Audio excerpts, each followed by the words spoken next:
I like that's so great.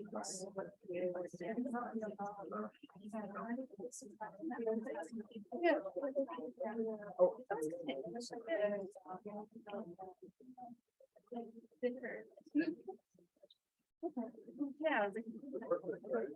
But I can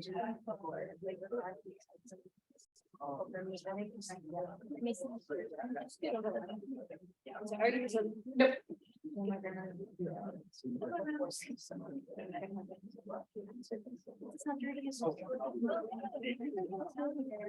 Oh my God. I don't know.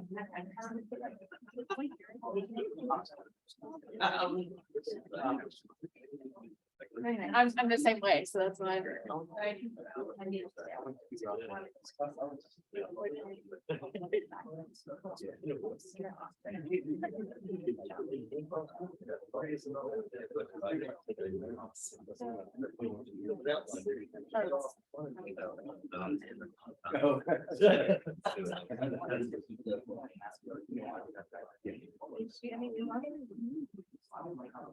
All right, good morning. It's 10 o'clock. I understand that Senator Orrock is not with us yet. I'm sure he'll show up in here as we're going along.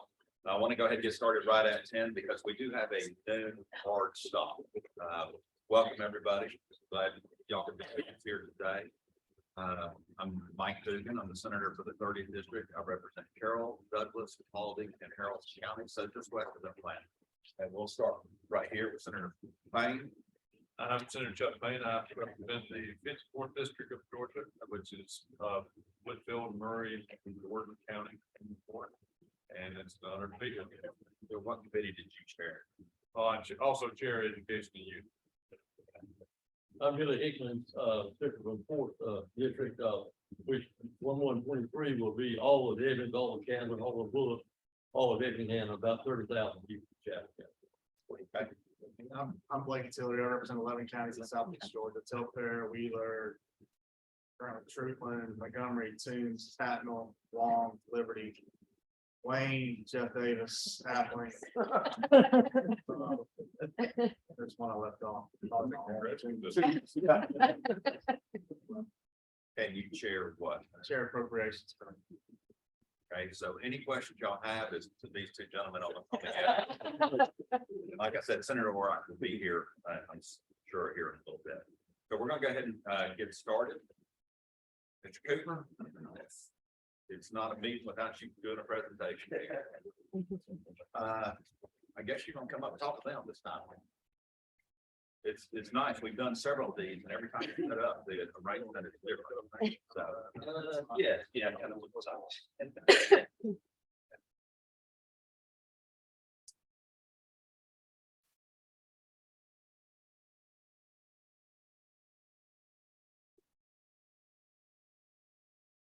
Okay, first of all, thank you for allowing the Department of Education to staff this committee. It's been a pleasure. So in the past previous presentations, I talked about the 3 parts of QB formula. First part was the FTE signing the weights. Second part is training experience for our teachers and health insurance. The third is health insurance for our teachers. So today, I'm going to get a little more into detail with the QB weights. So the QB weights are the heart of the funding formula. It is the basis for providing the majority of funds needed by each school district to finance the effective delivery of the program. They reflect the cost of teachers, aides, and other instructional personnel for 180-day school year. We also have the professional development in school administration as funded weights.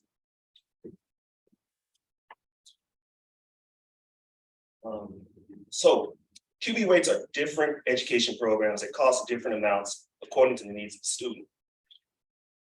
Each program is assigned a weight relative to the base program, which is 9 through 12.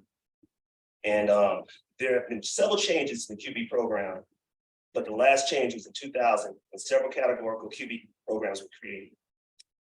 The creation of these programs allows the state to instruct our students according to their need, because we all know that students are not taught the same. All students are not taught the same. Okay. Outside of our regular program weights like kindergarten, grades 1 through 3, grades 4 through 5, 9 through 12 in local ed, there are 12 specialized categories for students with distinct needs. Within these are 6 special ed programs. And we also have a gifted program. It's created to provide a challenging education to students from grades 11 and 12. The remedial program is for students who fall significantly behind their peers in achievement. And ESOL was created to address the increase in migration of people whose primary language is not English. As we heard from testaments from, I think it was the Savannah Committee, it's important for students to become proficient at communicating in English as rapidly as possible. Success in the classroom cannot be achieved without fluency in English with this population. We also have alternative education, which is developed to deal with the students who become persistent discipline problems, besides the suspensions and expulsions. The program provides additional funding needed to support the more individualized instruction needed for this population of students. In addition to the QB programs and special ed, remedial, alternate ed, and ESOL, there are 3 early intervention programs that assist in ensuring our students maintain grade level. The original QB formula only had 12 programs. There were no early intervention programs, no alternate ed, no ESOL. Early intervention programs were created because studies show that children are more likely to cause fewer behavior problems, need less costly services in school, and are more likely to succeed in school when early intervention is implemented.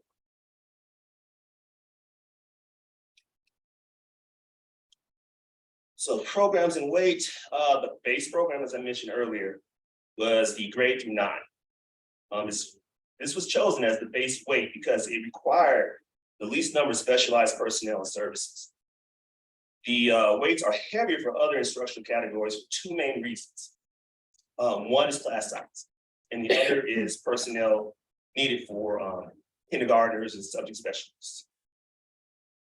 So the class size, because classroom ratio is 15:1 in some special ed programs, and the ratio is 23:1 for 9 through 12, you'll see the difference in funding, especially in kindergarten. So with the program weights for teacher ratio, as you can see on your presentation here, there's a detailed look at the weights. You can see the 9 through 12 is the base at 1. All the other weights are heavier based on a decreased class size and additional funding for special subject specialists, specifically in grades 1 through middle school, and parapros funding in kindergarten. Special education program weights are also between 2.5 to 6 times heavier than the base weight, mainly because of these class sizes.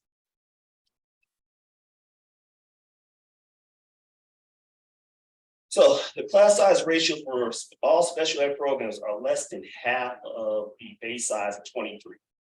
You'll see that the smaller the class size, they're like 6, 3, and 8. This was something I looked at, and I saw notes from the 80s on QB formula. They understood that counselors were needed for special ed, but they figured that they didn't fund it in special ed weights program because they figured the extra money earned in this program, they could actually use it to fund counselors and parapros. So that was basically, I think that was a question I was asked before in the first meeting we had, and why it wasn't funded in special ed. But that's why I saw was the reason why.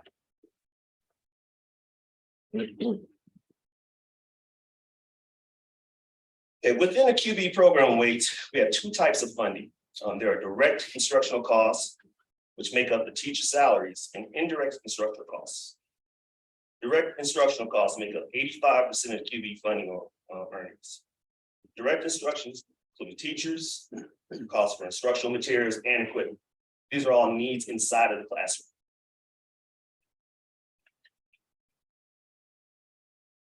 Also under direct instructions, the funding ratios for parapros, counselors, tech specialists, and subject specialists. By law, we were to fund counselors in all programs by FY16. But that was the year that austerity was reduced by about 280 million. So there was an expectation for districts to use that money to fund counselors and in teacher furloughs. So going back to previous presentations, we talked about the counselor ratio. The National Association for College Admission and Counseling and the American School Counseling Association compiled a report in 2018 to look at a 10-year trend in teacher counselor ratios. The report showed that counselors must operate in an environment free of overwhelming large student caseloads. Their recommended caseload was 250 to 1. At the time of this study, only 3 states, New Hampshire, Vermont, and Wyoming, had a ratio loaded to 250. I think New Hampshire had 208, Vermont had 186, but Wyoming now has like 311. The national average at the time was 415. Can you say that? Run through the whole section. Okay, so there was a 251 ratio that was recommended by the American School Counselor Association, the National Association of College Admission Counseling, and they recommended 250 to 1. But at the time they did the report, only 3 states had lower than 250, and the national average was 415.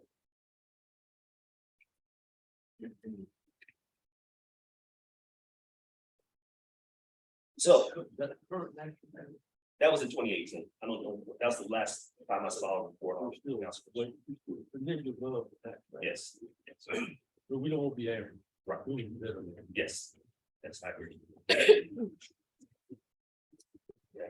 So 85% of the QB weights are direct instruction. The remaining 15% is indirect. These are funds needed outside the classroom. And these are central and school administration funds that, you know, depends on the size of the district will utilize the funding for them. You also have maintenance and operation costs for utilities, janitorial services, and ground maintenance. There's also funding for 20 days of additional instruction for regular grades, remedial, and early intervention.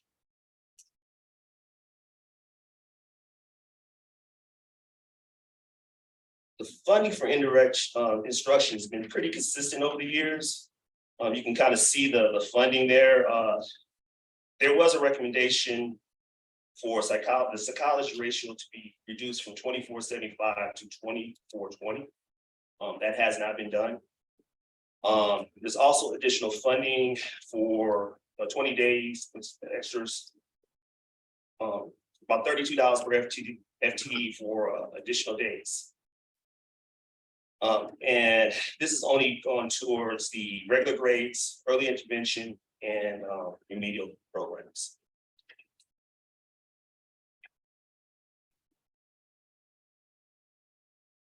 So on this page, you'll kind of see what we post on our website, the formula weights.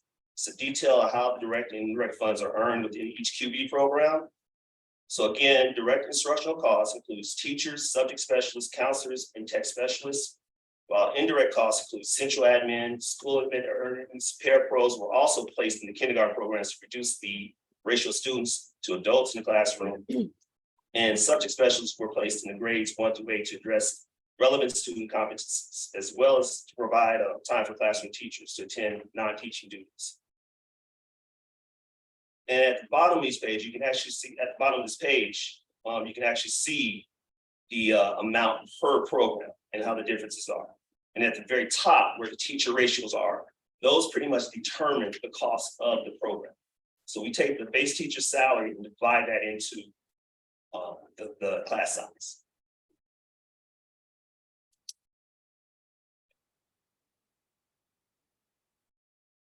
So as I mentioned before, on the last slide, you see the base weight at 9 through 12 with the other weights. The 9 through 12 weight uses the class size of 23, in which the base teacher salary is divided in to get the direct instructional costs. And then you can also look on next to it and you'll see the middle school grades, which uses a base weight of 20. And you see the additional categories by ratio. So right there, you can see where the subject specialists are funded for grades 4 through 5 and middle school, but not in the base and vocab.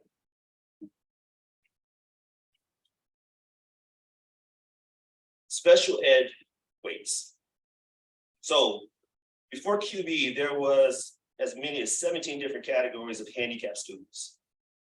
The initial QB formula had 3 special ed categories. There were severe, mild, and moderate. We've increased that to 5. And you can see here on this weight spreadsheet, we do not fund aides or parapro subject specialists or counselors. So again, going back to what I was talking about before, there was a reason for that because of the class size. They made the class size smaller so they would have additional funding.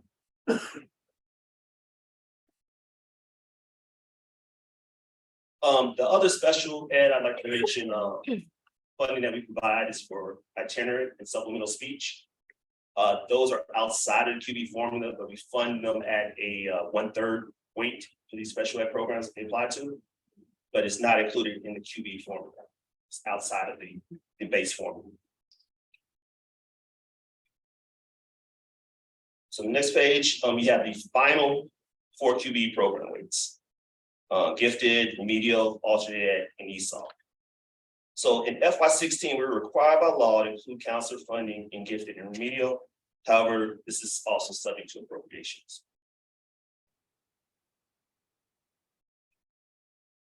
So the last page. So during the 2011 legislative session, House Bill 192 was passed, creating the State Education Finance Study Commission. The commission was established to study the costs and resources required to educate Georgia's children. The commission's final recommendations were adopted on September 19, 2012. And all the recommendations with a fiscal impact were prioritized for funding purposes. Currently, special ed programs do not include counselors. Psychologist ratio is still at 1 to 2475. And the media specialist recommendation has not been implemented. There were also recommendations for simplifying the formula by combining programs. They made a recommendation combining primary grades, the upper elementary grades into one single elementary program. They made another recommendation to combine all the early intervention programs to one early intervention program. And then they made a recommendation of combining the 3 lower special ed programs into one single special ed low need program. And those programs were special ed 1, 2, and 4. There were also, the last recommendation was combining gifted, alternate ed, and remedial into a single special instruction program. So that is a high level look at the program weights and how it funds the QB program. Looking to any questions? Go ahead. No, thank you again. That's been great every time. We appreciate that. Thank you. I got a question. First of all, we know that based on what you told us, the count is on 1 to 450. Is there any reason why my school in my county is we don't want 1 to 450, we want 1 to 300 or 1 to 350? Is there any reason why our county can't step up and say we want to increase, bad word, increase tax a little bit in order to fund additional counselors or fund additional psychologists? I don't see any reason why not. QB form is just funding the earnings that they get. If they wanted to add on to that, I don't see any problem. Seems like everywhere I go, everywhere I turn to, people say the state needs to do it. State needs to do it. So something I feel like some of our communities need to step up and help fund some of this stuff. It really is a community issue. Second thing, we're seeing going around everywhere now, we're seeing artificial turf football fields being built. But yet we don't have enough child psychologists, enough counselors. So we're seeing football fields being built, we're seeing baseball fields being built. I know that comes through East Florida. I understand all that, but that's a big problem as far as I'm concerned. Is that we're putting more emphasis on those type of activities than we are on education. Yeah. Okay. Yes. Third thing. I just learned the other day. All children, the pre-K is funded through the lottery, correct? Not funded through. Right. Okay. And not all children, I thought all children had to go to pre-K. They don't. I learned that. I thought one of the presidents of Teresa this morning on the way up, Richard Smith. Okay, that being said, then, and I've talked to some of the school superintendents too, in the area that, for instance, like Warner Robins, they told me that only 50% of the children at Warner Robins go to the public schools. Now, some of them probably go to some daycare type pre-K, but you still got a portion of those children that don't go to pre-K anywhere. Right? Okay, and so I would assume the fact that if a child goes to pre-K and another child does not go to pre-K, that child that does not go to pre-K is already a year behind Yes, that child. A year behind in reading, a year behind in recognizing colors, or a year behind manners, blah, blah, blah, blah, here. And I think that's something we need to be thinking about. So I didn't know that. I thought everybody, until like a month ago, I thought everybody had to go to pre-K. That is not the case. That's all. Yes, that's going to start. That's right. Yes, yeah, so, but pre-K does have a list that goes with it. There's an accessibility list to a lot of these pre-K programs around the state. And they do fill up. Yes. And I agree with that, but I think what we got is, we still got those children, and probably the ones that don't go to pre-K are probably the ones that need it more than the ones that do go to pre-K. I'm not disagreeing. Oh, yeah, I know that. Is there a school psychologist representative in the room today? Because there was in the last meeting. Okay, there are 2 universities that put out school psychologists in the state. If you opened up every university that has a psychology program in the state of Georgia and had them just put out school psychologists, we wouldn't have enough school psychologists to fit the need of every school that's in here. So some of these issues that we're seeing in psychologists, you can change those numbers all you want. If there's nobody in that field, we're not solving the issue. So there's more than there's more to this than just changing the number. Sorry, are you done? No, I'm. Like, did you have it? I do. Thank you. I got a couple questions. This might be historical, you know the answer. Did you say when they laid out QB, when they're coming through the 80s, they had original special ed categories 1, 2, and what we now recognize as 4? Is that what you said? yeah, they had those, actually, the recommendations for the education committee in 2011 Okay. recommended When they putting 1, 2, and 4 together. deal put together. Right. Got you. But there were 3 original special ed programs in the initial, when I was looking at the notes, there were just only 3 special ed programs. My question was gonna be, I thought you said there were 1, 2, and 4 original. I was wondering how 3 and 5 got connected, but I see what you're saying. It was moderate, severe. That's how they broke them up, and then they thought 3 needed to go in between sometime. Right. Right, you had the descriptions of each special ed program should be on slide 3. Yeah, actually, we've become pretty familiar with it since the past 2 weeks. This sheet. I also noticed that I was looking back and I'm sorry that I bring outdated information when I was preparing. I was looking at the FY22. It looks like all the FTE categories took a increase in the FY23. Yes, How was it a percentage increase or how was that tailored and who made that decision? a decrease in the number, the count. No, an increase in the cost. So like if I'm looking at the FY, just for instance, if I look at, say, special ed category 4 Mhm. in the FY22 budget, it was about 16,300 for every FTE. But then when your sheet on FY23, which I know is the most Oh, recent, okay, it's yes, now a little over 17-ish. that was For the the FTEs. governor's increase in the teacher salary, base teacher salary. So everything is built, all the weights start at the base teacher salary. So when the base teacher salary goes up, all the program weights go up. Everybody. Okay, then I got a couple of questions then. One, I don't understand that if you have a position in the formula, but don't have any, and I understand why you're saying that they thought that the money that was coming from the reduced size. You're the only person that I've seen in the state that has positions in a formula that are not funding those positions. Why are they even in there if we have no intent on ever funding them from the state level?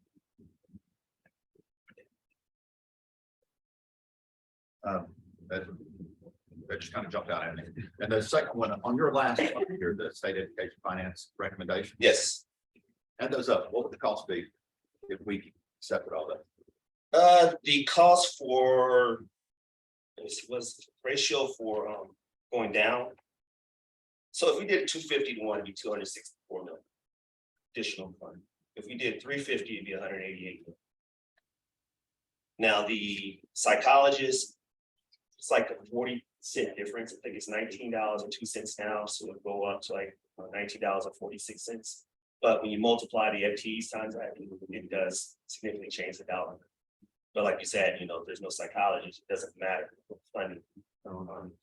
Well, there may be no psychologist because there's no funding for the psychologist. So,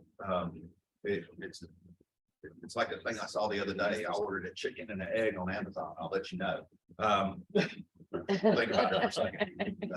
But if we don't have funding for them and they don't have a career to go into post receiving their degree, then that may be inhibiting some of those from going in that profession. Or may not. You don't know. Right. It baffles me to see, we determined this is, it's obviously an important position to have, or it wouldn't be on the list. Right. But we have no intent on funding it. And so that jumped out at me. And when we say it's gonna go up by, what do you say, 46 cents or something like that? Yeah, so it'll go from $19.02 to $19.46. And what we gotta be careful is that nobody leaves the room going, well, if we just increase this by 46 cents, that's all we need to do. Because 46 cents times. Right, 1.7 million kids total in the state. So when we're doing that, you're up to 500 million. If I do this page right here, am I increasing it by 500 million? I have to actually look at that and just multiply it out by the kids that are in those where the psychologists fall in. So they're not in all of the psychology weights. So I'd have to actually look and do a count. Well, this is more than psychologists. This is Oh, you're putting both together. counselors and school psychologists, media specialists, and clerks. Yes, it could be. Especially with the counselors going up to, if you did 250 to 1, 264 million. That's not even taking into account some of the proposed changes we made to take in the poverty index. Okay. All right. Thank you. Any other questions? I want to make sure that I'm not trying to read past the points you made, but I want to make sure that I'm understanding what you said in one of the other categories. I heard what Senator Deaton said about positions and not funding. But if you take, am I correct to understand what your comment was, is that they actually increased when they did the QB formula, they increased the FTE for the special needs categories to absorb the cost of the aid or counselor for that position? Right, so they decreased the classroom size. That determines the amount, pretty much determines the amount in that program. So you'll see that the base weight size is 23 for grades 9 to 9 to 12. The special ed, 1 to 5, 1 to 8, and 1 to 3. So by lowering that, it produces a larger amount of money there. You have to then direct fund a teacher, right? Right. So, and then also after that ratio, you end up with like that special ed category, just comparing it back to a normal ninth grade base. So my ninth grade base FTE is $28.97, roughly, just rounded at $3,000 for FTE for the base in ninth. If I move over to the base, the special ed 4, it's $17,000 for the same. Yes, Because of that ratio.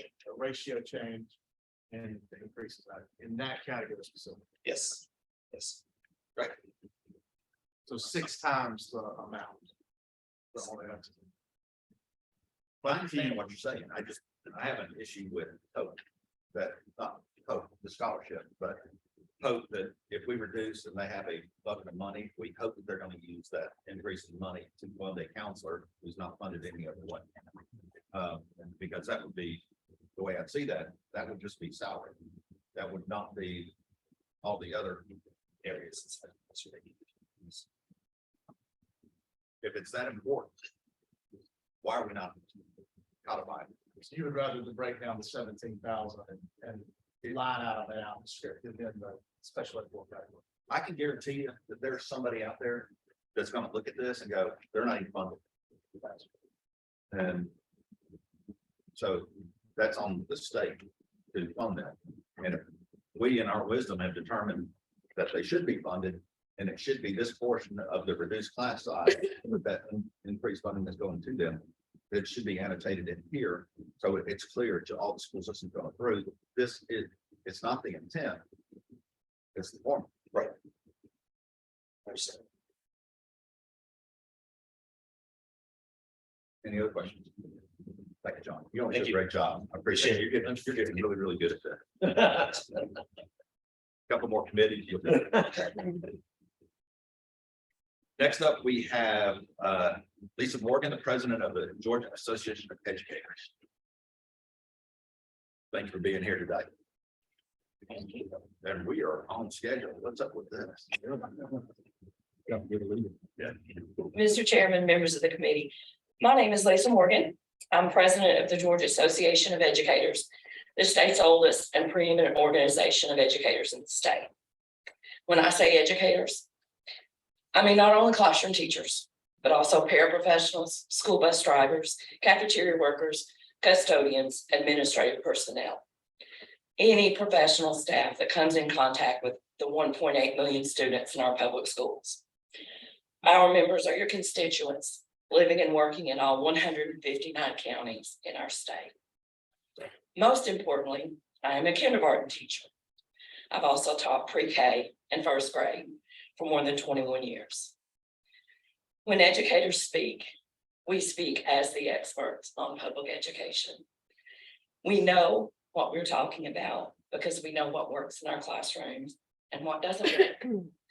We know how our children learn, what motivates and inspires them, and what prepares them for their future. Our calling is our children, all our children, all backgrounds, all ethnicities, all families. So I'm grateful to be here and to share with you from the collective knowledge of GAE members throughout the state. Senator Dugan, I applaud you and the bipartisan sponsors of the enabling legislation for this committee and the members of the Georgia Senate for having the courage to delve into the issue of education funding. Whether or not the study committee produces recommendations for a complete rewrite of QBE, future funding is at a critical junction in Georgia. I say courage because 2 of our last 3 governors have embarked on the road to update and improve QBE and public school funding.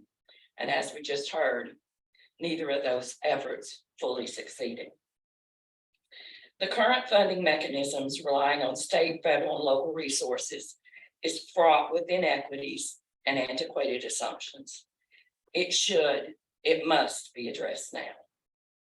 So again, I applaud you for the courage to tackle this subject and wish you wisdom, determination, and boldness on this journey.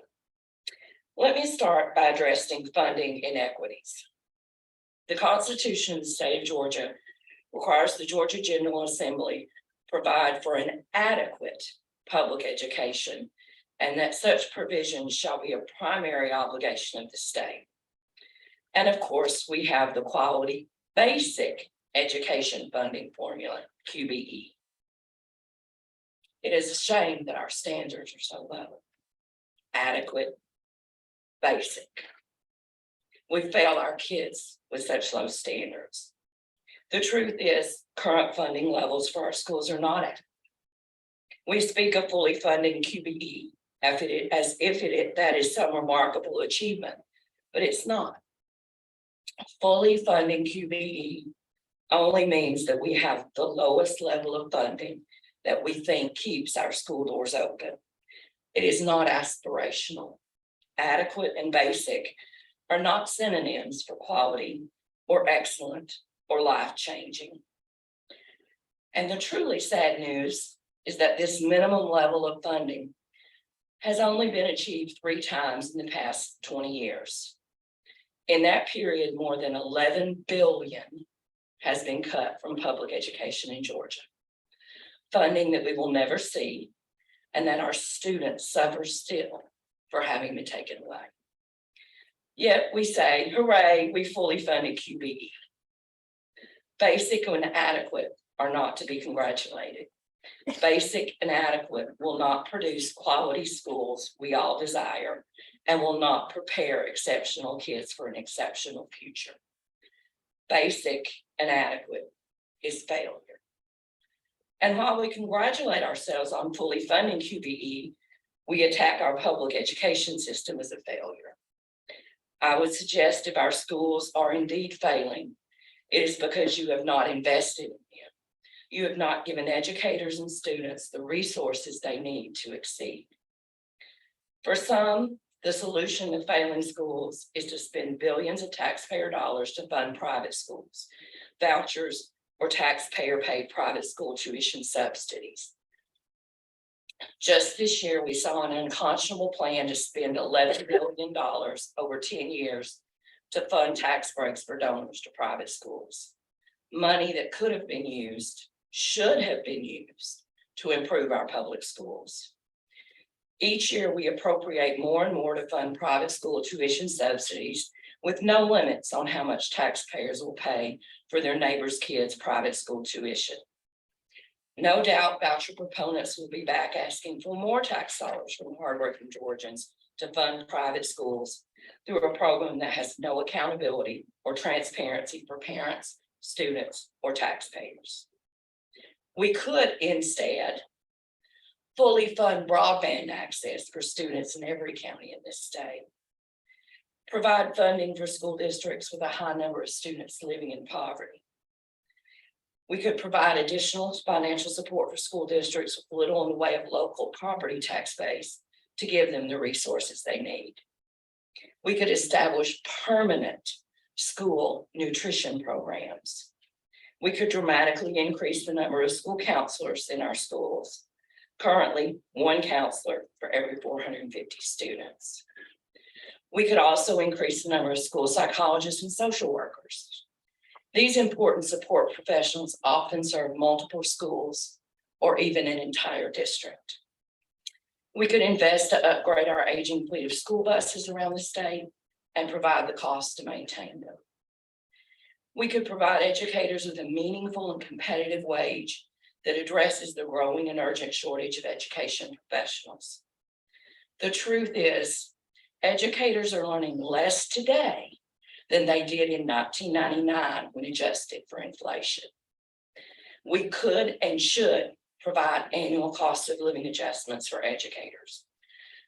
Starting teachers in Georgia now earn less than our counterparts in Mississippi and 26.8% less than other Georgia professionals with similar education and experience. Since unlike classroom teachers, there's no state minimum salary schedule for our support personnel, we cannot make those direct comparisons with other states for those positions. But we know our support personnel are among the lowest paid in our school systems. And if teachers' salaries are so far behind, there certainly also must be. I'm worried about the future of education funding. Inflation is hurting our schools, students, parents, and teachers, just as it is every other enterprise or person. Diesel prices will directly increase the cost of transporting students. This state is spending record amounts in tax break giveaways and incentives, leaving less and less to fund our schools. Where will the future funding come from? $1 billion in tax refunds adopted this year in income tax rebates, and another $1 billion proposed for next year. And $1 billion in property tax refunds will, as history shows, put public education funding back on the chopping block.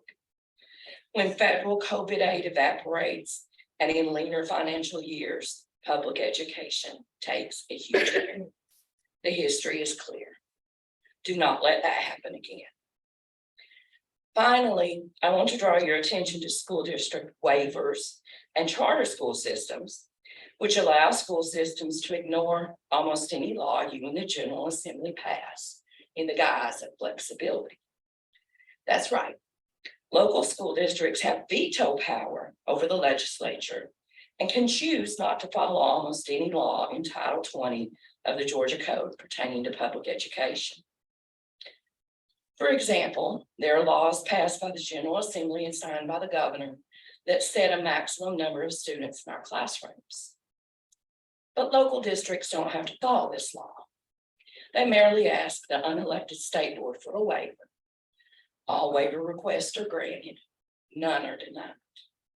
Class size waivers have been issued by the State Board of Education for 178 school districts in Georgia, all but 2. And we're seeing big increases in the student-teacher ratio as a result. Waivers for special education, gifted programs, and English as a second language classes allow districts to increase the number of students in those classes as well. Waivers are also issued to ignore minimum teacher salaries, to hire unqualified teachers, to eliminate teachers' fair dismissal rights, to ignore nepotism laws, bus safety laws, duty-free lunch, and, quote, any others identified by the local school system and approved by the state school board. Waivers are hurting our students. Obviously, there are no studies that correlate increased class size with scholastic achievement. But that's what we're doing. Waivers are responsible for much of the burnout and stress educators face today. If you've not read the Georgia Department of Education's burnout study, you should. One of the key recommendations of the report was evaluate whether using class size waivers increases student achievement and supports teachers. The report continues. Balance and reduce class sizes so teachers can build relationships with their students.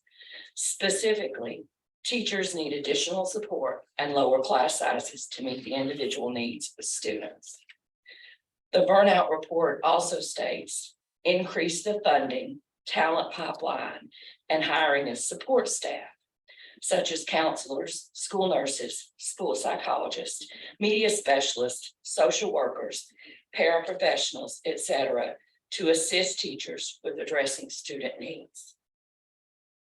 School districts can also waive the 65% rule, which requires that 65% of school funding go to classroom instruction. Yet because of waivers, school districts don't have to bother with that. They could spend it all on whatever they wish. The teacher pay raises Governor Brian Kemp enacted could have been redirected to almost anything, even landscaping at the central office for districts with a waiver. We have an opportunity to fund a quality public education for our kids, not just an adequate one. We can provide an exceptional public education for our kids, not just a basic one. This is the time to address these issues that have hindered the progress of our students. Thank you for your time, and I look forward to working with you to achieve the goal of an excellent public education for each of Georgia's 1.8 million students. Our students are our future, and they deserve the best public education Georgia can provide. Thank you. Question?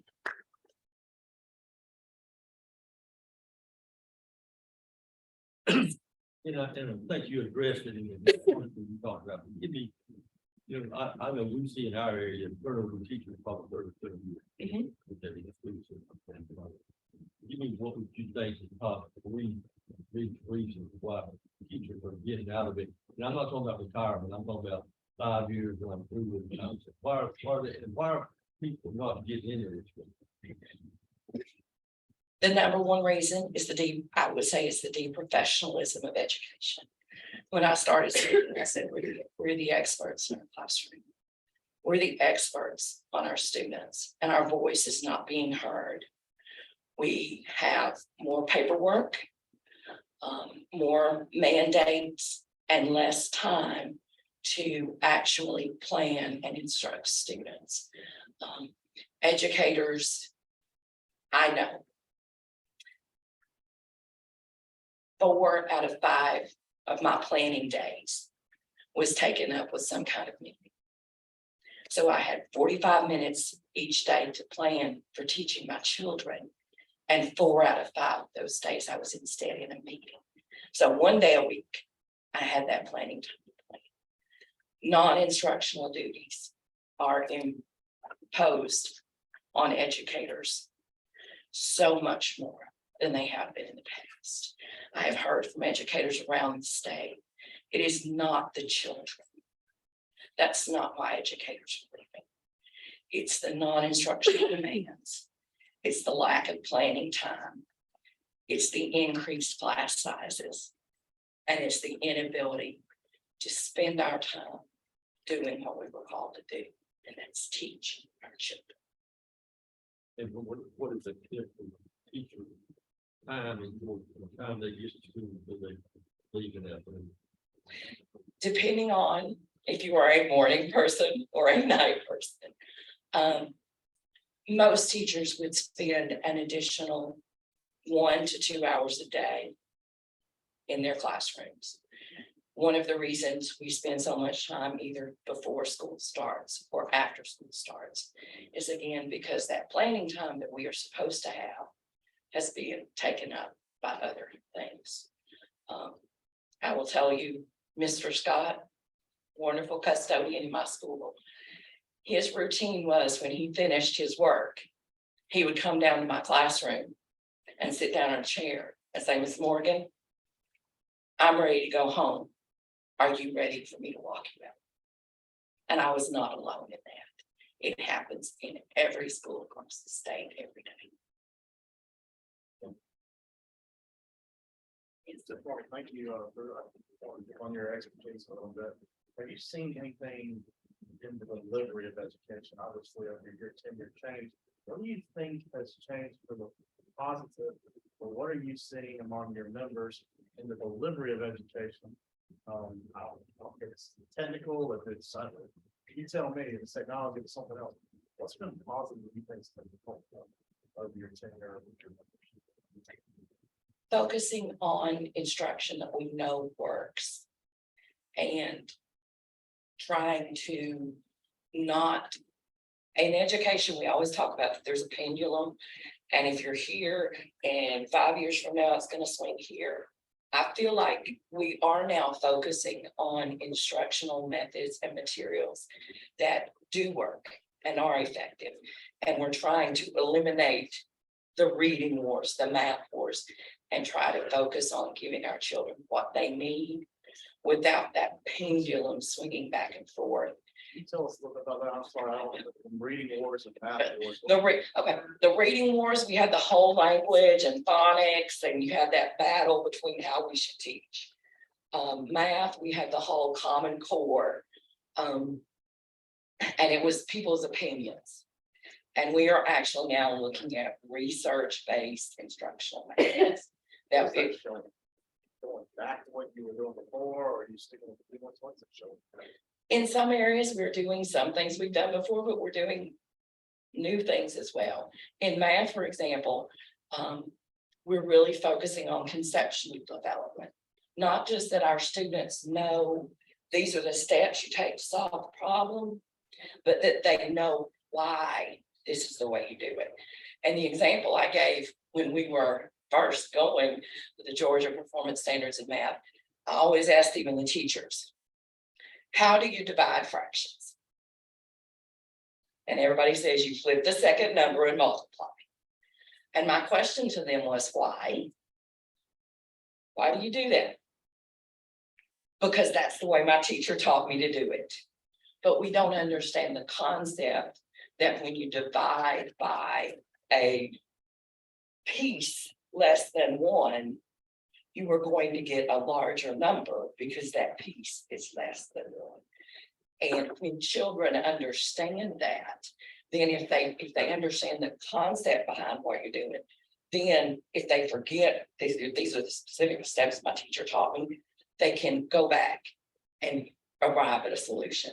For example, if they understand completely that multiplication is simply repeated addition, if they forget 8 times 7, and I say 8 times 7 because that's the one that I always forgot, they can go back and figure out a times 7 because they know what multiplication is at a conceptual.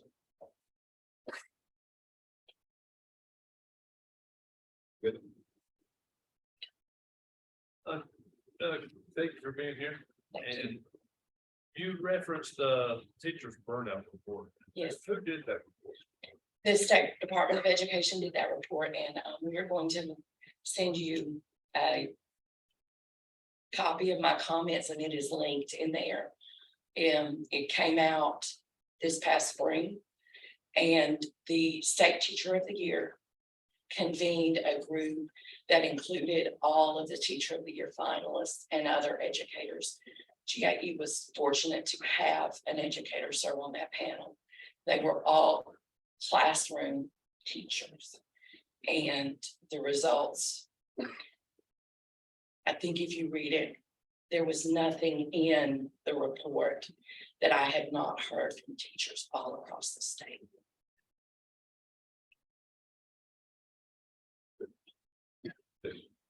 Okay, I got a couple different things. And Yes. I did my own non-scientific study. I have a school district too in my district. And I had teacher meetings with the different districts that were there at different schools. The criteria was I had to have served 10 years or less. And why were teachers getting out? I was glad to hear you say some of the things that you said. A lot of it was the increased paper requirements or reporting requirements.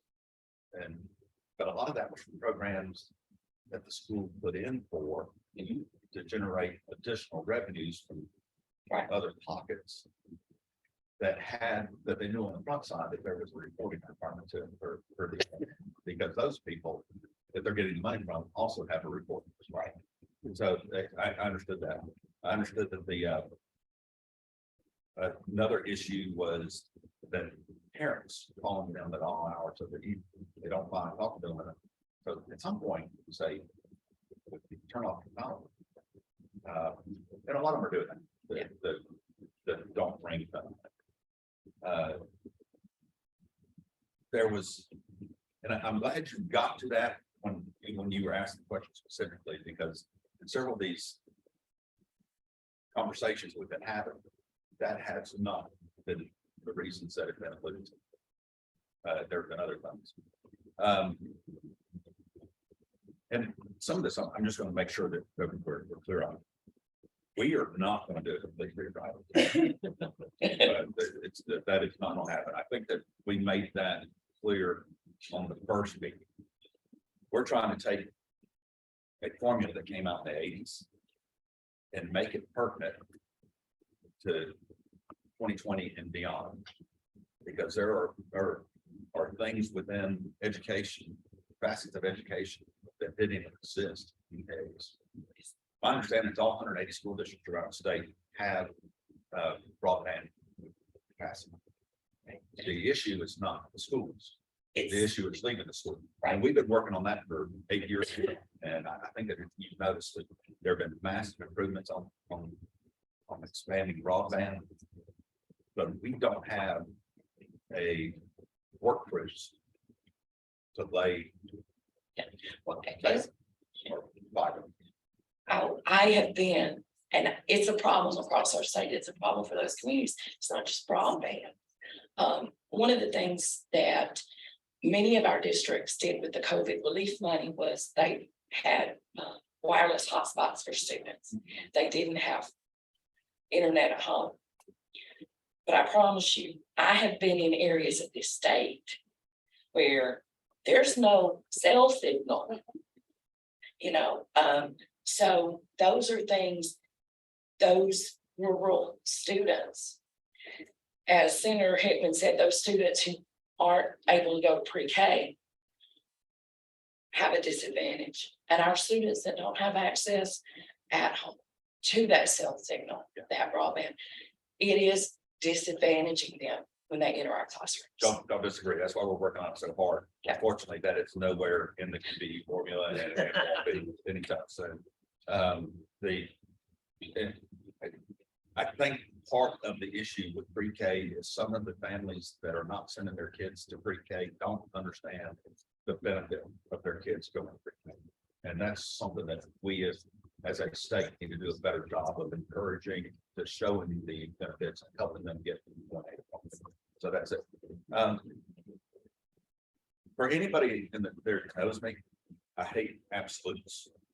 So when we say we're not spending any money on buses, we are spending lots of money on buses. So it was I just want to make sure that when we hear that we need to.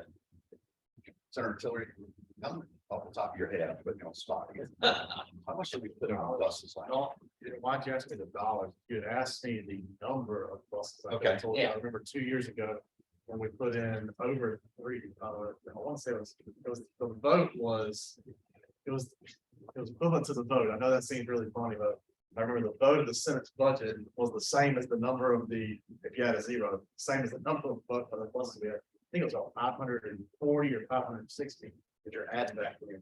So on top of what you do. we love doing that because Bluebird is a Georgia company, and a lot of those buses are Bluebird buses. And I understand that we're even going to doing a lot more natural gas buses than the diesel buses now because of the lower the maintenance costs and the fuel costs and the longer the lifespan of those buses. So But, we got there. and I understand we're working on it, Yes. but we also have buses that across the state, we still have an antiquated fleet of buses. We have some buses that still need to be replaced. Yeah, we have some buses that are a brand new school bus when I started teaching in DeKalb County in 2001, 2002.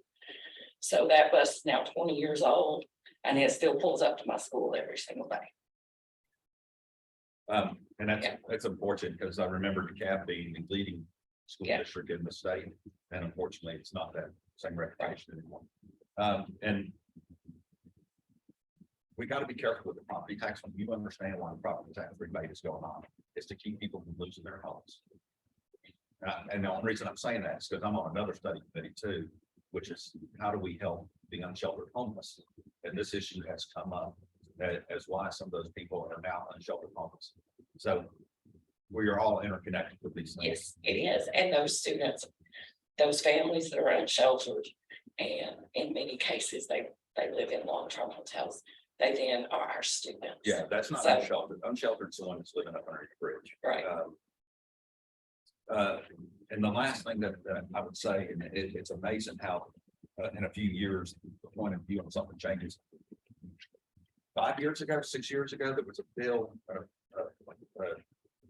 It was on the ballot for opportunity school districts to help support underperforming schools with increased funding.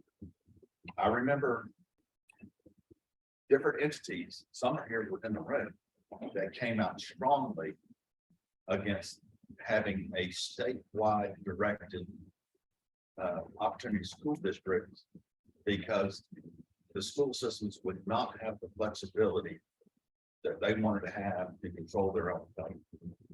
Now, when we get on this side of it, we're wanting more state control over to decrease the level of flexibility.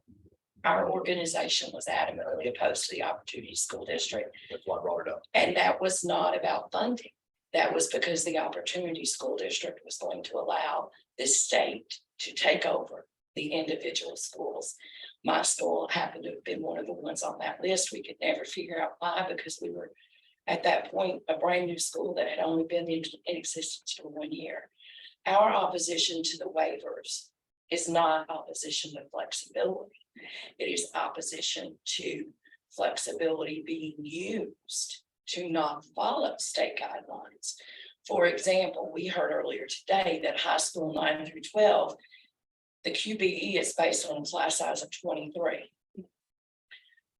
I have spoken and walked into the classroom of a teacher in this state who teaches high school who has 43 students.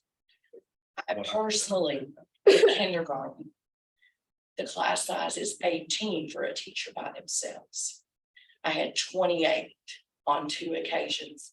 My last 3 years, I had 24, and that was without a paraprofessional. So while the QBE is funding our classrooms at a specific level, that is not the number of students teachers have in classrooms because of the waiver. Understand that there is a waiver that they have put in. I understand that they are very flexible in granting that waiver because of the concept of local control. So I'm with you on that. I was one of the ones who supported the functioning school districts too. So at least I'm consistent that if we're gonna do it one way, I want to do it that way across the board. I do truly appreciate you coming and taking the time to talk to us about. And you've heard me say it before, that both my parents were teachers, and I have taught enough to know that is not my calling. They're different people are calling different things. I'm grateful that you were called to being a teacher. Thank you. Thank you for hearing us. And I look forward to working with all of you. We may not always agree on details, I don't agree with me all the time. but I truly believe that we agree on the purpose. Yeah. And that is the 1.8 million children in this state and ensuring that they have a great public education. So they have a great future. Absolutely. Thank you. Thank you. I'm good. You wanna know it now? Way on. Yeah. 1,747 plus over 3 years is funded in FY22. In addition, I think we had an additional 142 million. Is the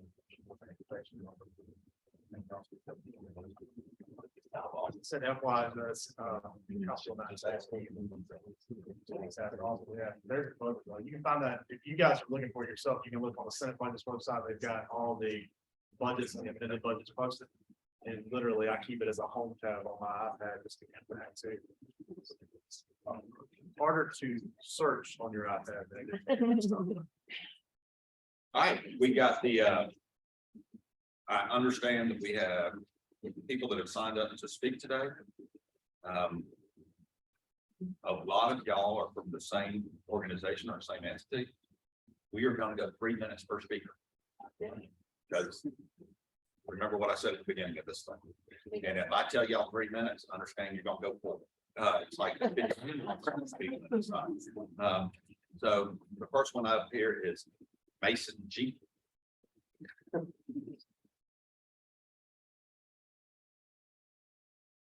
Mason, give me a second. Get set here.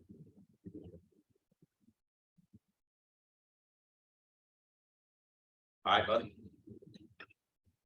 First of all, thank you for chairing the committee and for having this study of the past few months. My name is Mason Goodwin, and I'm a graduate of Atlanta Public Schools and a Title I education. I believe that my lived experience as a recent graduate of Georgia's public education system, as a student who's had trouble, can offer insight to what we need and deserve when it comes to our education future. I'm a student who's almost been held back, who's fought, who skipped class, who's worked instead of being able to fully invest in my academics, and dealt with anxiety of a difficult home situation. I say all those things to lay the context that our students need help. We need resources, we need mental health support to deal with the consequences of growing up in difficult situations. It's not just a right to hold each and every student accountable when we all aren't being provided with the same resources to succeed in the first place. Additional funding for students living in poverty would drastically help close the gap between students that are born with less compared to those with more privilege. But that funding would also benefit all students. It would create a stronger safety net for students who may fall behind. The other side to helping students is providing them with mental health support through counselors and social workers. Students like myself are dealing with the stress in life and difficult home situations. Oftentimes, we have to resort to methods of stress relief that could result in criminalization rather than being given the resources that we need to succeed. As a student who struggled and went to a Title I school, I can deeply attest to the impact that poverty funding and student and mental health support would give on the quality of our education system. These changes would help close the gap between the difference in resources students are coming from and benefiting our entire education system. Thank you. Thank you. And with that, that concludes our committee. Francesca, you're up.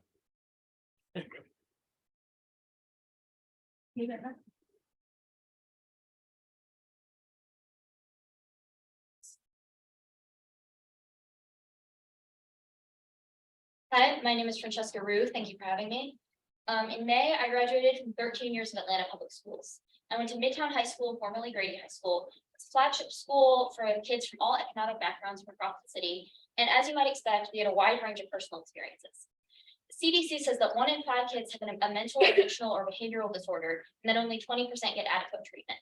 Before and especially after the pandemic, that was readily apparent in the Midtown High School student body. A lot more kids need help than you think. Yet our current school system did not understand the challenges faced by the current generation of students. I understand the formula was written in the 80s, but 1 counselor per 450 students is far, far too many students for 1 person to effectively help. Students like me badly need real emotional support and help in high school. We need caring adults with the time and the energy to understand the diversity of problems we're all facing. We need counselors who aren't overworked sorting out 500 kids' class schedules while the student body suffers from like assorted mental illnesses, background, economic issues, et cetera, et cetera.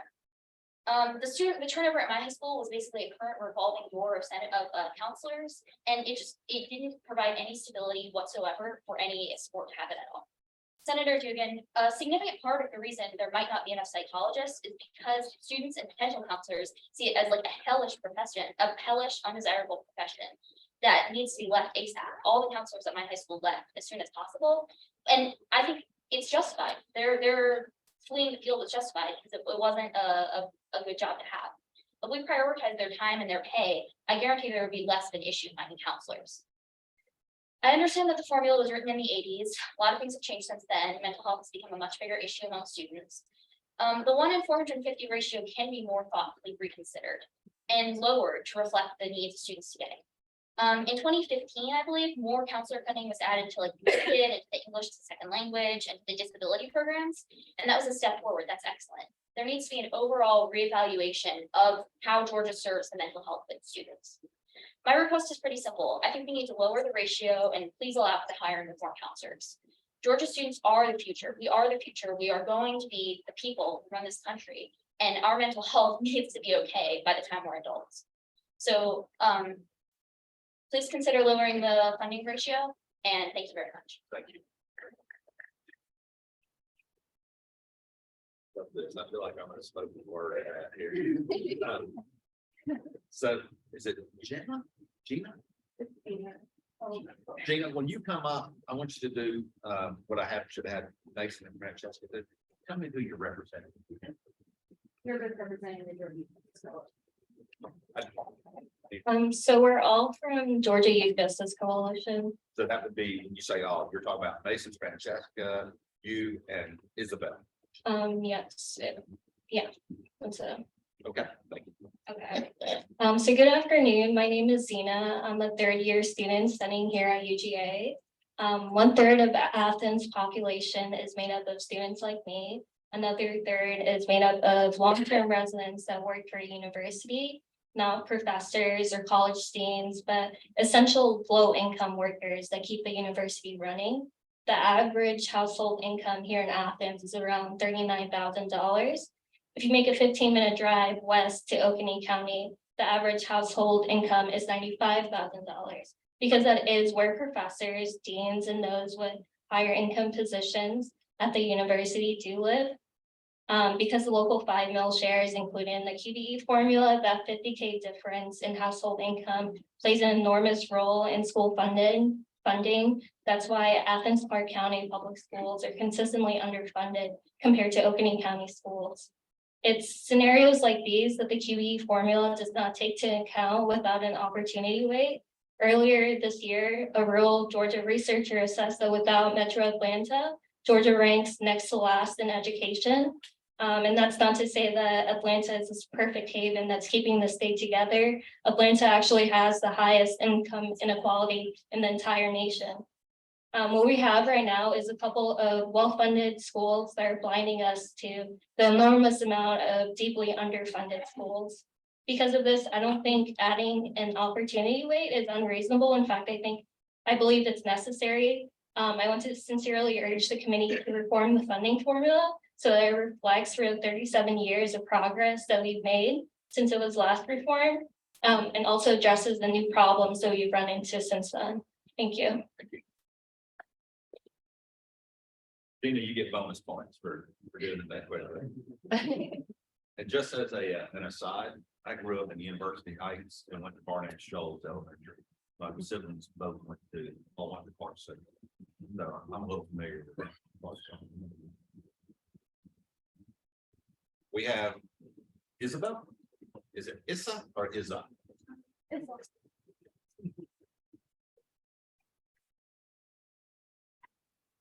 Thank you all for being here today. I'm Isabel Phillip, and I also represent Georgia Youth Justice Coalition. I moved to Georgia in 2018, the summer before my junior year of high school, for a better education.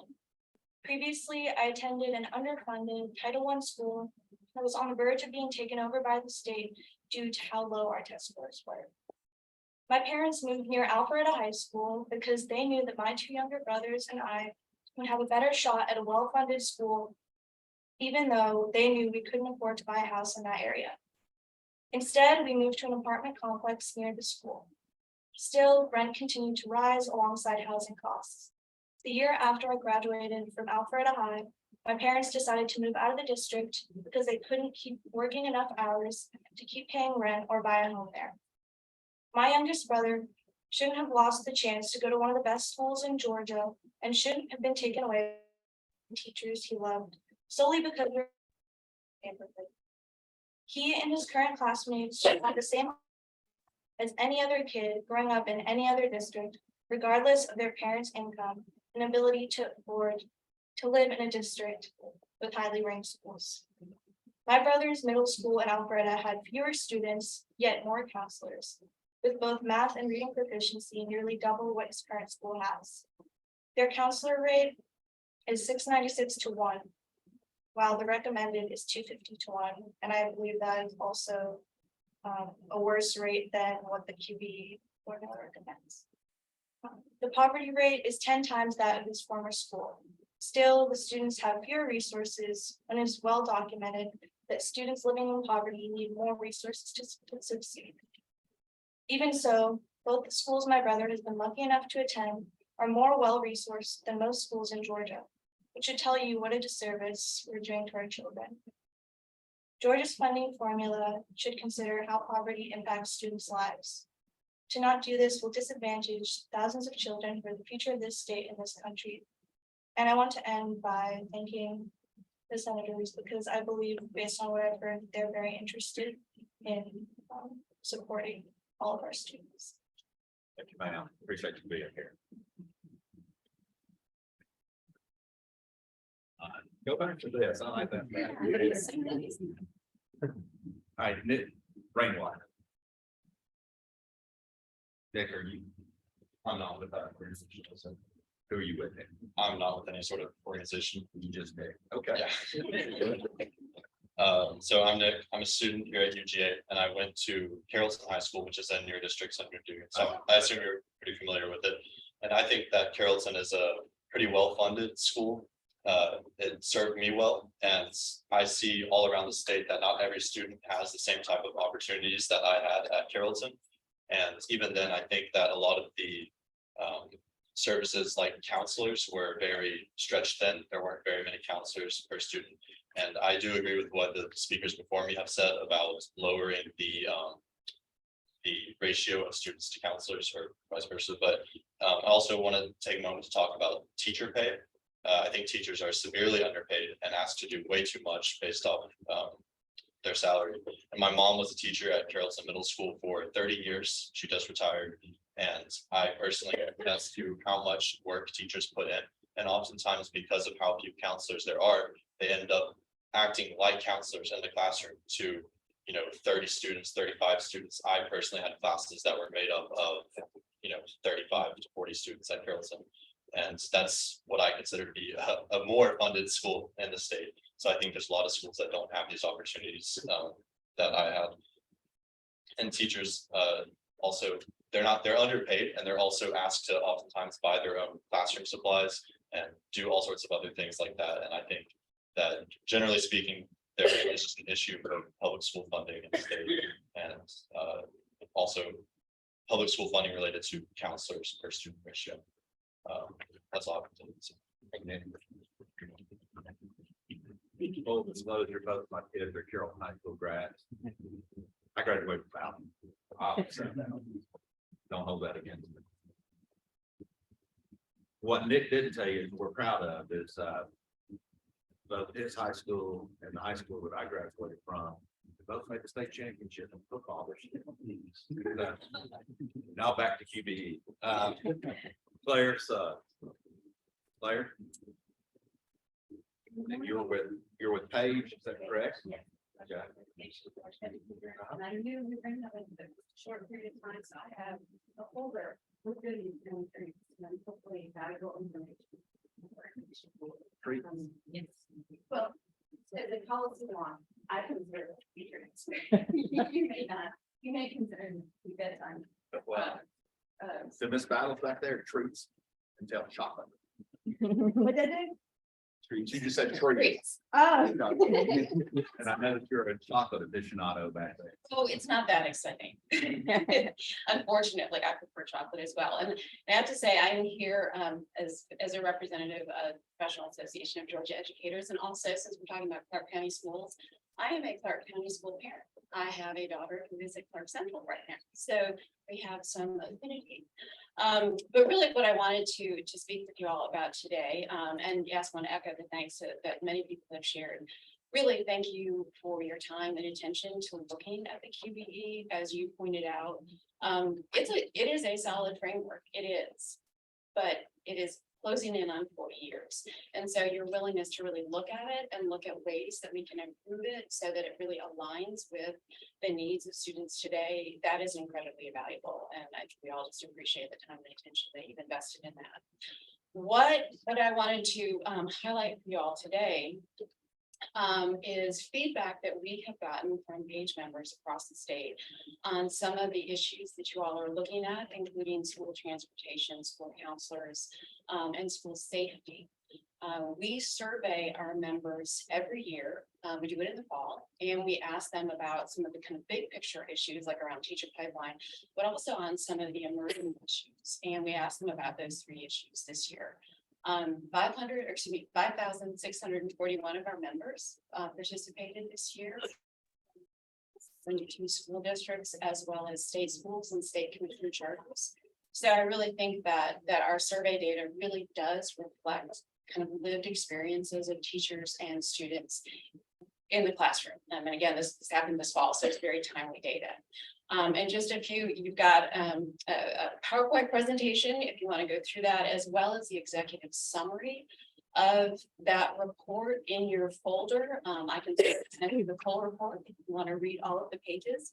Our report does touch on some of the issues that y'all had already brought up, including teacher burnout. We asked questions about why a teacher might leave, looked at, their workload, how many extra hours they're working. So that may be a resource for you. But turning specifically to school transportation, one of the questions that we asked was, are you experiencing a shortage of bus drivers?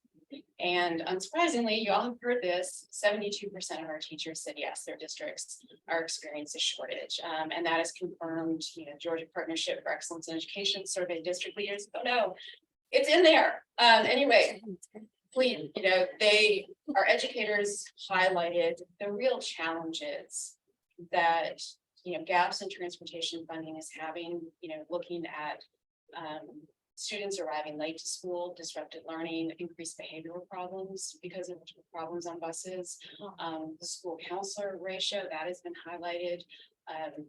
69% of our members who are school counselors and social workers and psychologists said there aren't enough. They're struggling to get their job. And then finally, school safety, that has come up. Fortunately, most people say that yes, their schools have a robust safety plan, but they do want additional support on that, both hardening the buildings and addressing more effectively addressing students and families' behavioral and mental health needs. And I need to give a shout out to Voices for Georgia's Children. We have a representative in the room. They have just released a report looking at increased mental and behavioral health needs of students. This has been an issue that page members have highlighted. I know educators around the state, and Voices has really led the way on exploring and understanding those needs. And yeah, just you all would consider that. And if you ever have any questions, I'm more than happy to answer them. Thank you. Thank you.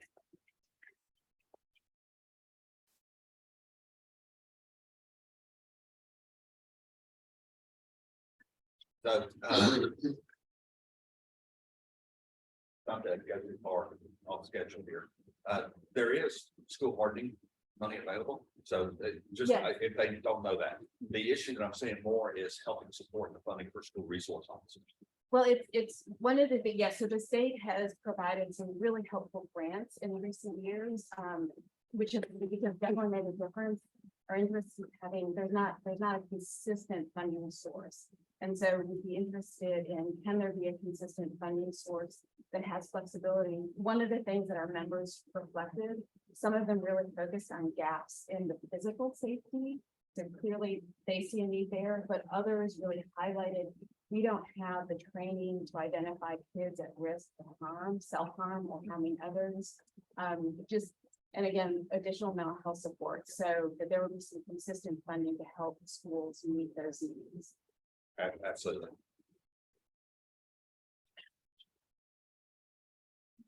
Mr. Chairman. Why don't you come back up? He's already softball.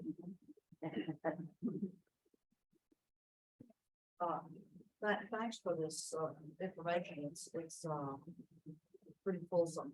And I noticed that you also included the study committee that Jack Hill chaired. Yes, back, in 2000. The 2000. Yes. And I wondered if there were, I mean, you included this in the packet. And you didn't have time to Yes, so refer that, to it, but if you could highlight what we need, what role, why you why brought. I brought that, yes, so that, like, and as Mr. Cooper explained, there was the 2011 joint study committee that really dug into a number of funding issues, including transportation. And that built on the work that Senator Hill led in 2000, where he did a deep dive into student transportation and school nutrition. And I included that because one, it kind of highlights the issues are not new. The things that he was lifting up then, are still the issues that we're grappling with today. They've just gotten harder, even harder in the subsequent 22 years. But also Senator Hill outlined some different strategies. We know there's a big gap between what districts are actually spending to transport students to and from school safely, and just so they can participate in these other, sports and extracurriculars. It's not the easiest problem to solve. So the recommendations that he provided in that are some different strategies, some different ways of thinking about how can we make progress in closing that gap. And of course, the study committee that met in 2011, they outlined some different strategies as well. And I'd be happy because I, of course, as I consider this stuff treats, I have all of that material. It's still available on DOE's website. So if y'all would be interested in that, I can certainly email you the links or just send you the PDFs of the work that study committee did. Okay.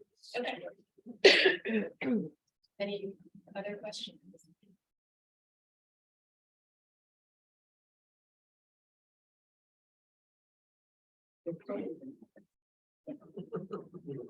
Well, back then. See, this is what policy people do. We go on the General Assembly's website, and we find all your old study committee reports. They're great. Y'all have done some great work in the last 20 years. We do great study.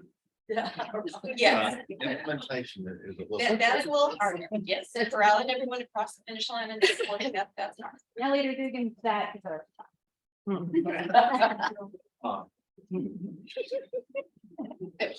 you. I appreciate you. Emily, what's your last? Emily, why? Oh, I'm not just fine. Sorry. I thought it was just sign it. That's you. Let's see. My writing's not perfect though. It's better than mine. Lincoln. Rear? Reed, okay.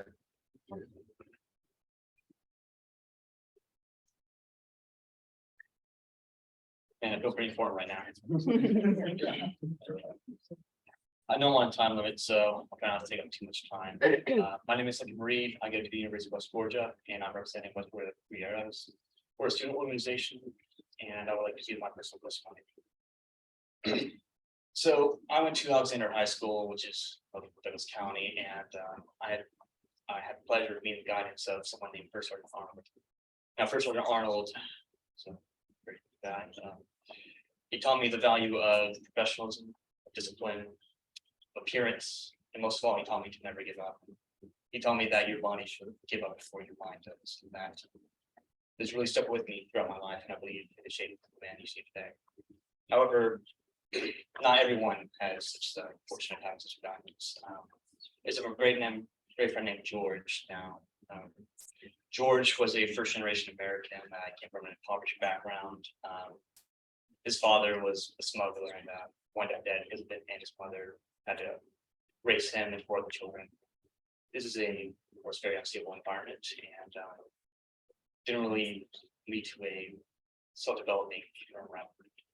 So he fell in with some bad people, turned to a life of crime, and he robbed people, and now he's in jail for it. Now George and people like him never really had the guidance that I had. They were left to their own devices, and people took advantage of that. What I believe is that if we were to have more guidance counselors in schools, if we were to have more teachers, more people like First Sergeant Arnold to help guide these, people, then I believe we can have a massive impact in school. I believe we can have a future where no matter your economic background, no matter who raises you or your community, that you will wind up a hardworking American, a person who wants to contribute to your own society, all around person. Generational poverty happens this way. People grow up in fear, without hope, in despair, and that's all they come to accept. And they can't see a better future for themselves. However, even in these schools, I believe we can show these people that they have a better future. I believe we can show them they have a future where they can prosper, raise a family, and be happy. Some people like to think that people are these member of their environments, and I believe these environments start to schools. So I personally believe if we were to give these impoverished schools more funding, if we were to give them more guidance counselors, then I believe they will start producing more well-rounded individuals. That completes my testimony. I'd like to thank the board for having me up here, and I really do enjoy this. Yes, ma'am. Thanks. Question two. I didn't understand, first of all, thanks for your comments. Yes, And you made a compelling argument that this is about giving young people tools that they need to succeed. Yes, ma'am. And it's a worthy investment to change our guidance council ratio. But I didn't understand the name of the organization. Oh. And maybe tell us what that is. Don't mind if I do. And, yeah. So I'm part of West Florida 3 Arrows. We are a student organization on 3 Arrows. West Florida 3 Arrows. Yes. Yes. 3 We're Arrows. located, we're a student organization on over at the University of West Georgia, and we mainly concerned about student life and other actions that we wish to push forward. This is the first sergeant with an ROTC program. Yes, sir. Oh, that's a good. It's an ROTC. program. Yes, sir. I don't think 3 Arrows is, but the person he said was that came out of a. Yeah. Great. Sorry, I didn't mean to testify for you. but- It's all good. I was going to ask you. All right, well, that's it. Thanks for having me here, and thank you. Much about it. Go get the same Hunter Elijah. We should have just had this thing in Carroll. Well, there's always time. All right, hey all, I'm Eli. I'm a senior at the University of West Georgia in Carroll. Go Wolves. I'm up here to talk to y'all. I went to public school in Troup County. I'm from LaGrange. I grew up in the county, not the city. So my address has no city on it. Some of y'all, I hope, know about that. When I was growing up, my mom is a counselor. My dad's a Navy veteran, and he does home theater integration and stuff. But I was in the public schools and I knew a lot of people that were really troubled with a lot of things that were going on. One of the unfortunate realities is that poverty often comes with addiction in the home and a couple other things that can really complicate a student's life. I knew a lot more people who were affected by harm inflicted on them by themselves than harm inflicted on them by others. But unfortunately, the school that I was at only had the tools to respond to this through student resource officers. We had a student resource officer who was well known as a good guy, right? He was a good man. I ended up knowing him personally after I graduated, and he was a good fellow, but he wasn't equipped for all the things that he needed to handle. We had 2 counselors at the time in my high school, and that was 2 counselors, and we had like, I think, I won't even guess, right? I won't even numbers. We had 2 counselors, and they were overworked. My mom at the time was working on her degree to be a counselor, and she was working in a prison. And the thing that she pointed out was the #1 predictor of recidivism in an inmate is literacy. Yep, if somebody can read on a 6th grade level, they're unlikely to offend a 2nd time. If they can read above that, it becomes less and less likely the more they have.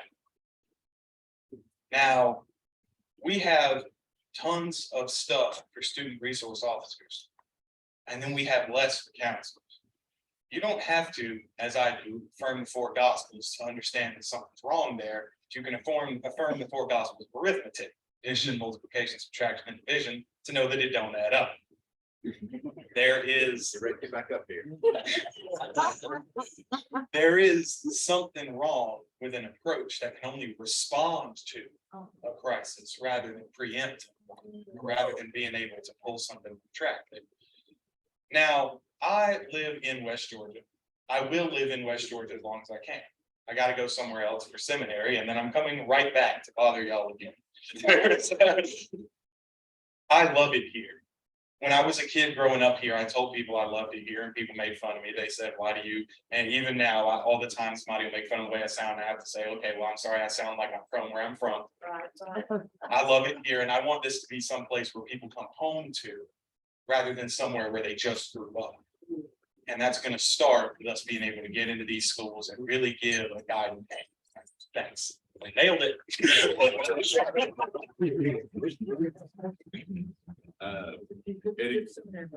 Any question for Eli? Thank you. My son's doing his online. Oh, And he, yeah, but his ministry's in Birmingham. So he's Presbyterian, which. Me too.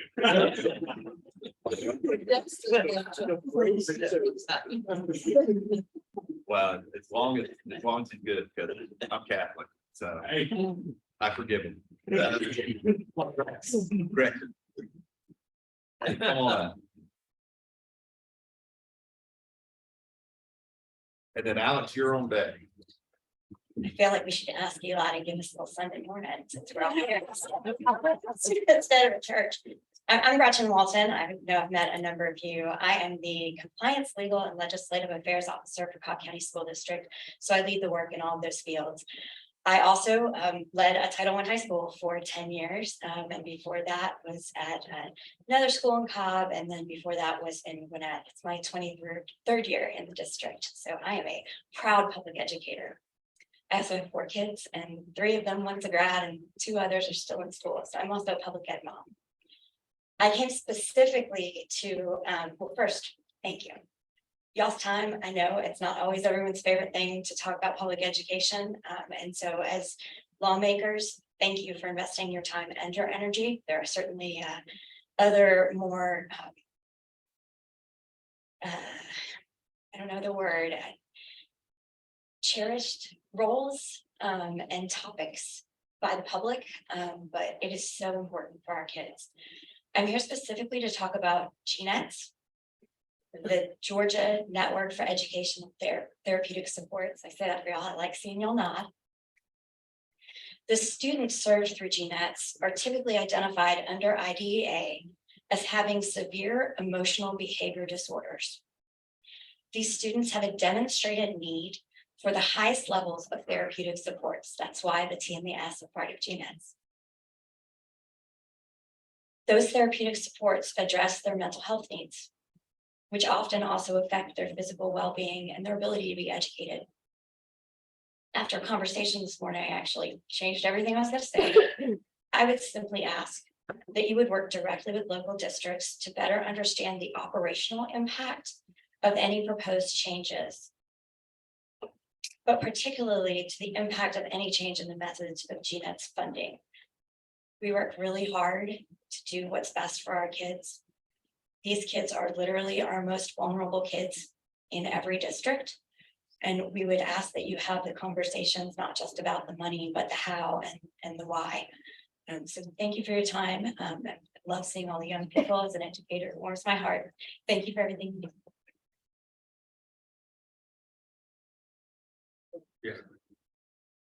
Sorry, Senator Warwick. The GNET funding, are you in a position to shed some more light on that from your experience? Yes, ma'am.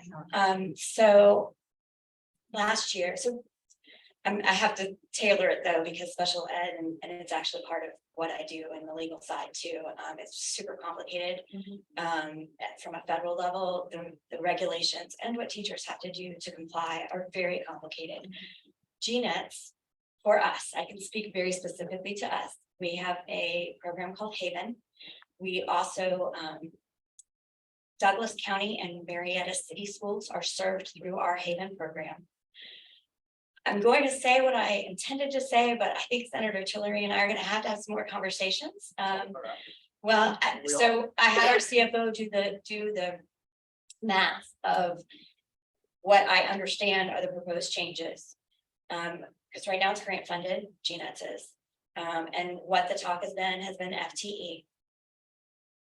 It would cause a 70% hit to our funding specific to GNETs.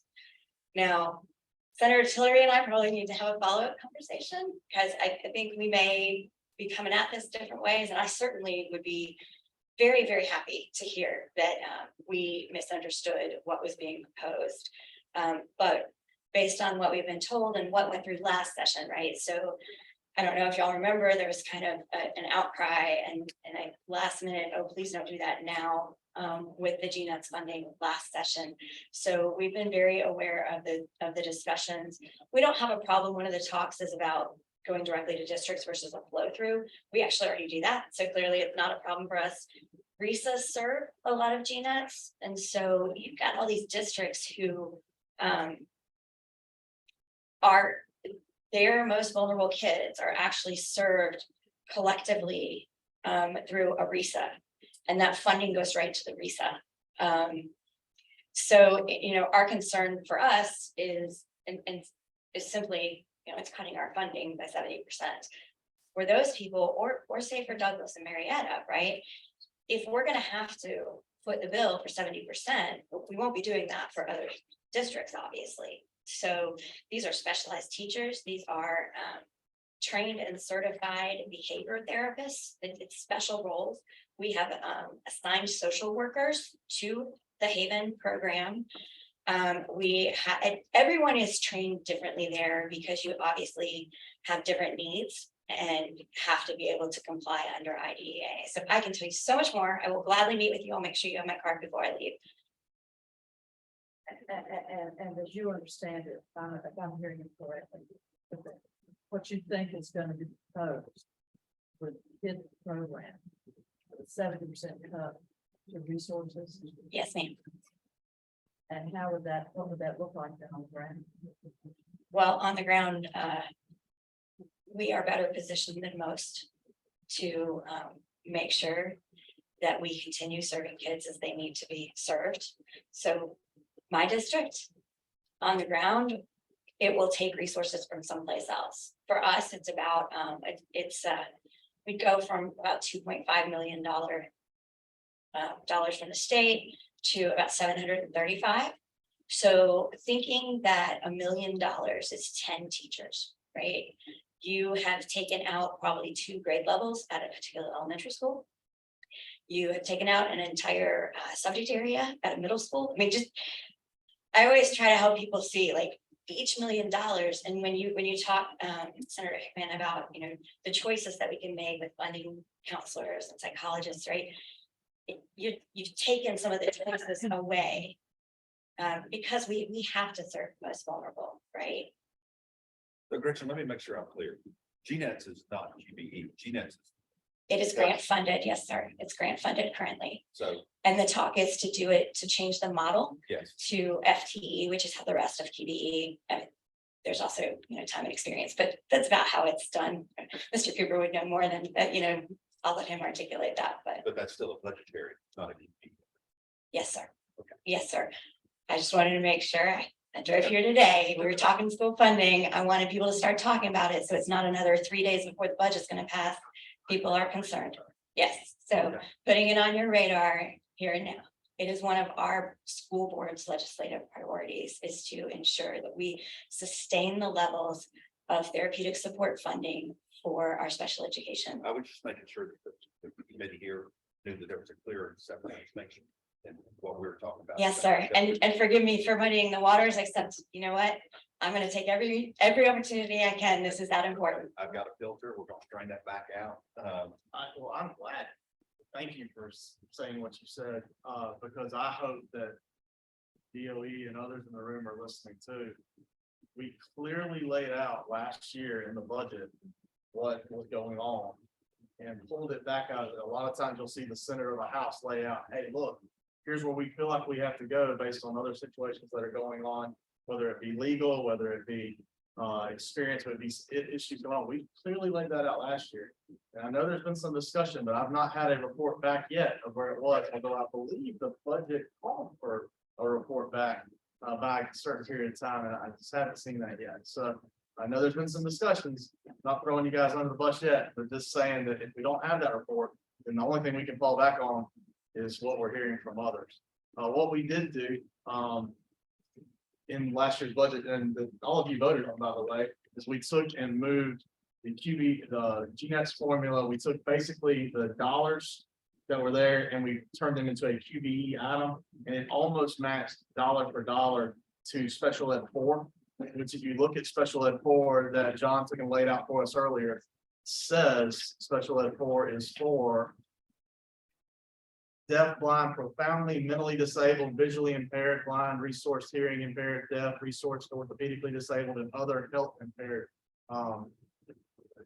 individuals. The reason we matched it to that is because that is the highest QBE category. It pays up $17,000 per QBE. So we're trying to match it to where we're going there. The difference in funding will be if you put in a QBE formula, then obviously then you have a local 5 mil share back out. Local 5 mil share because of the combined the way that we fund education. I'm sorry, Mr. Leader, for going a little bit long on this one, but with a partnership between the local governments and the state government, local 5 mil share is what each local tax base backs out of the funding formula when we do our. So I look forward to talking with you more about and consider a lot to make sure they understand. And I'm gonna ask our CFO to run the numbers. We're basically a district that's a 50-50 district, 50% funded locally, 50% funded by the state. So a 70% cut to me doesn't necessarily go straight to local 5 mil share. So I'm gonna do that. I'm not the CFO. I'm gonna figure it out for you. I'll bring you hard numbers. Discussion too with DOE on how the grants are worded, because if it's not worded as we think it is on a per head basis, then I'm not saying you're wrong, by any means, but I don't know how you get 70% on that. But look forward. All right, we're gonna stick to QBE on this one now. Okay, so we're gonna stick to QBE on this one. So I think I'm being kicked off. You Okay. Senator Orr, I will stay. Just understanding the demand. Okay, Yeah, I'll come see you right after. I will be here. Okay, so we have Alex. Thank you. Alex, you ready?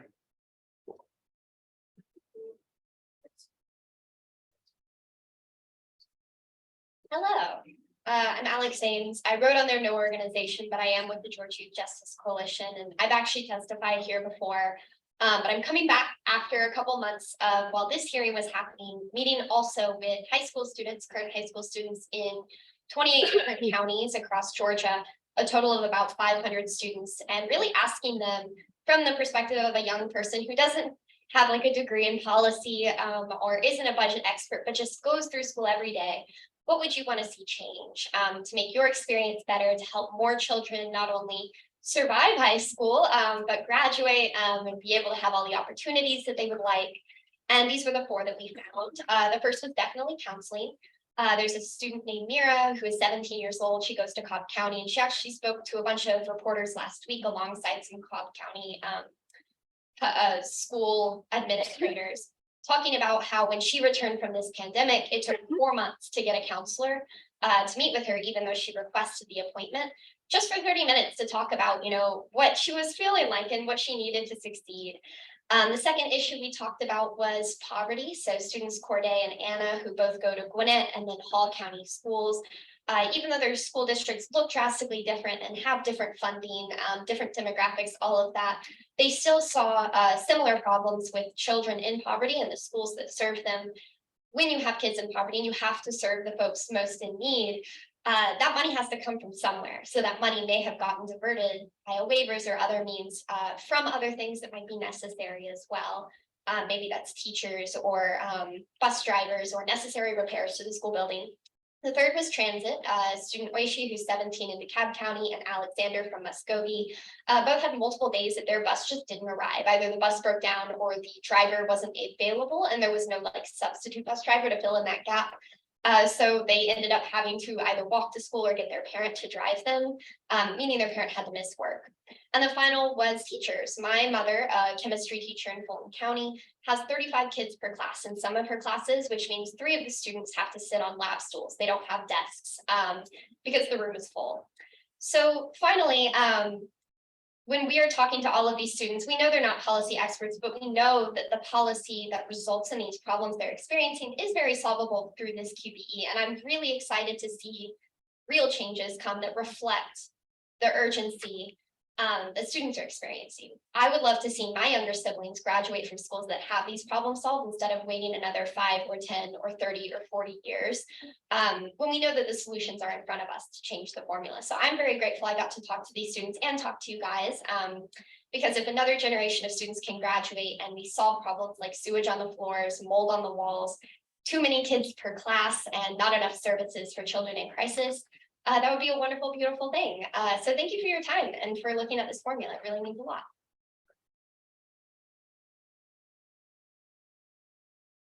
Yeah. I want to thank all y'all for coming today. I said we had a noon hard stop and we're gonna make it by 13 minutes. So I appreciate everybody coming and helping and informing the committee. This is not, I want to thank the committee. We have traveled all across the state. We've been here, Columbus, Savannah, Atlanta. And it feels like I'm missing something somewhere. But it was good. And it's been very, very informative. I appreciate y'all coming and working with this because this is not, as you know, as y'all know, this is not the end of the process. It's like committee meeting. This is how it gets started. And I know that there's a lot of people out there that some are have some concerns that we're going to blow up a formula and that the whole intent is to get rid of all educational funding. That is not the case. Couldn't be further from the truth. And there are some that thinks that we're going to not fund anything else in the state and put all the money in the state budget to education, which is also not true. It's going to be somewhere in between.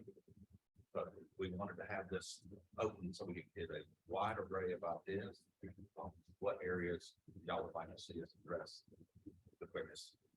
So we appreciate you being here. Thank you for coming to Athens. Appreciate all my friends from West Georgia coming all the way over to spend time with me today. We got a pool. And with that, our meeting is adjourned. Thank you.